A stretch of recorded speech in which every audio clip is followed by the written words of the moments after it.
Hi there, welcome to my views and news. Three news stories. First one is from Alamata city, southern zone under military control.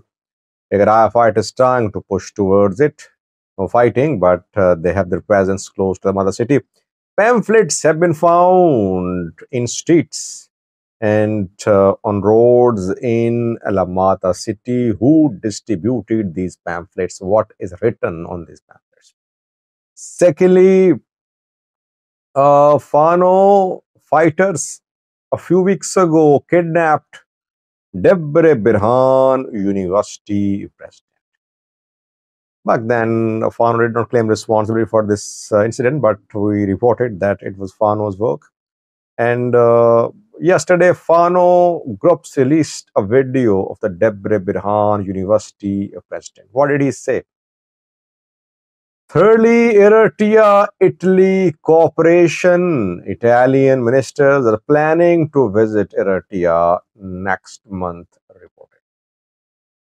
Firstly, viewers, Alamata city, southern zone, Tigray calls it southern Tigray. Amhara region has claims to this zone. Two zones are disputed between Tigray and Amhara, southern and western zones. One has been largely retaken by Tigray fighters. Southern zone, large part of southern zone is under Tigray control now, except Alamata city and some other areas. Alamata is under military control. Tigray fighters did enter Alamata individually, but they could not seize full control of Alamata city. But they want to take full control of Alamata city. It seems they are not far away from Alamata. They are deployed in the outskirts of Alamata, and individually they are trying to enter Alamata. Uh, Pamphlets have been found at doorsteps, in the streets, on the roads of Alamata city. Who spread these pamphlets? It's not clear, but the message seems to be from Tigray fighters. So whether they are the ones behind the pamphlet distribution or someone from the city, it's not clear, but pamphlets have been found, and it is written on the pamphlets that soon Tigray fighters will enter Alamata city. It's a message for the people there, or it could be a tactic adopted by the other side to tell the military that military should ensure that Tigray fighters don't enter Alamata. We don't know who is behind this distribution of pamphlets. Will military allow Tigray fighters to take control of Alamata city? It is still not clear. What is military strategy? Does it want to take full control of entire southern zone and tell Tigray fighters to leave? Or does it want to back Tigray's control over Alamata southern zone? It's not clear. So far, military seems to be accepting the status quo. Status quo is that Tigray fighters are in control of large parts of Alamata city. Alamata, Alamata, Koram, etc. Military just in Alamata city. In Koram as well, there is military, but military is in control, full control of Alamata city. So let's wait. Let's see what happens. We have seen tension in Alamata city. There was a little bit of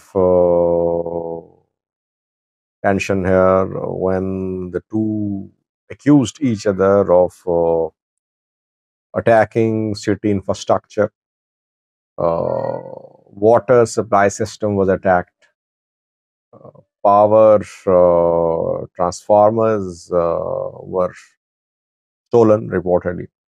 Both accused each other, but we don't know what military's plan is.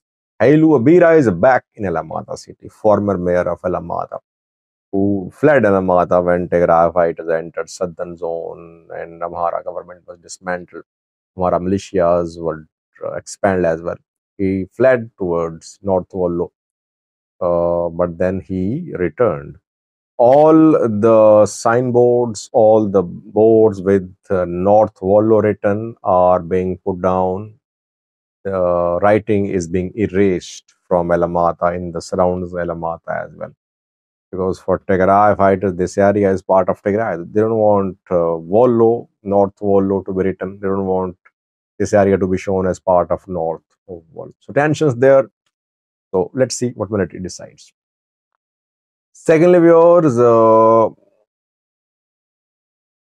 more than a month ago, Debre Birhan University chairman was abducted.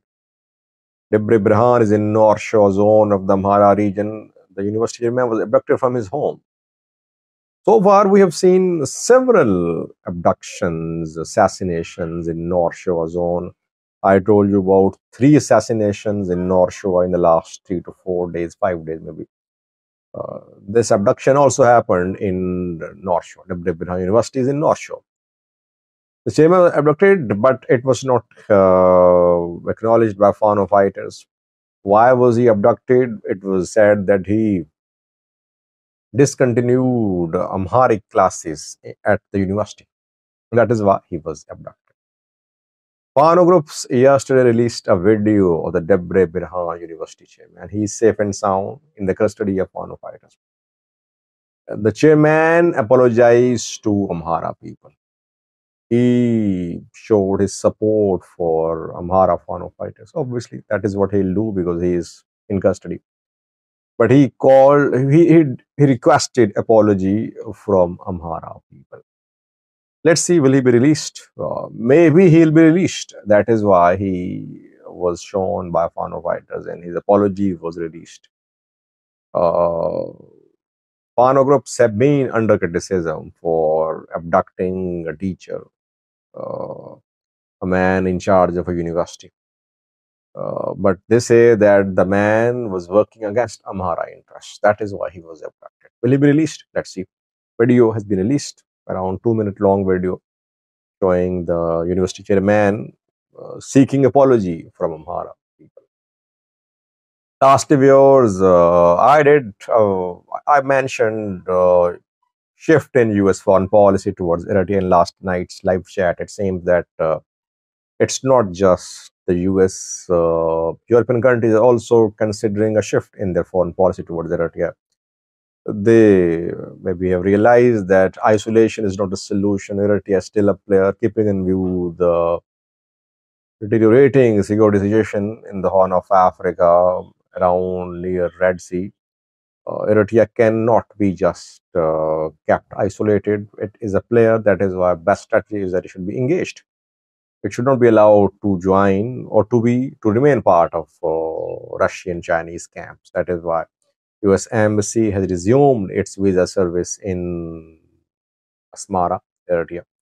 Italy is going to be the first European country to sign agreements with Eritrea, it seems.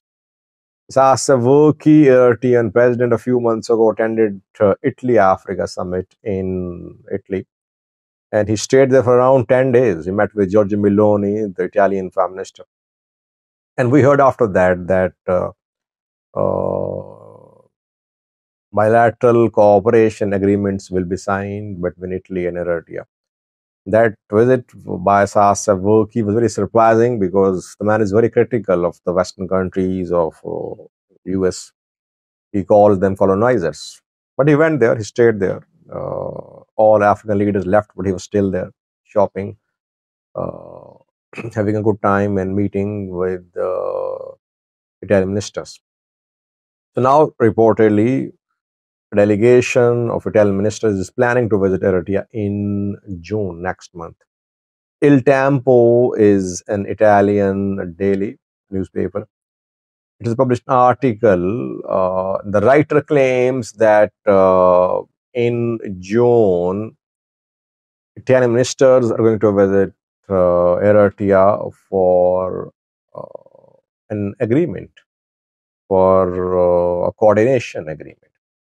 When Sassavurki met with Giorgia Meloni, the talks focused on scores of issues: industry, agriculture, infrastructure development, security, etc.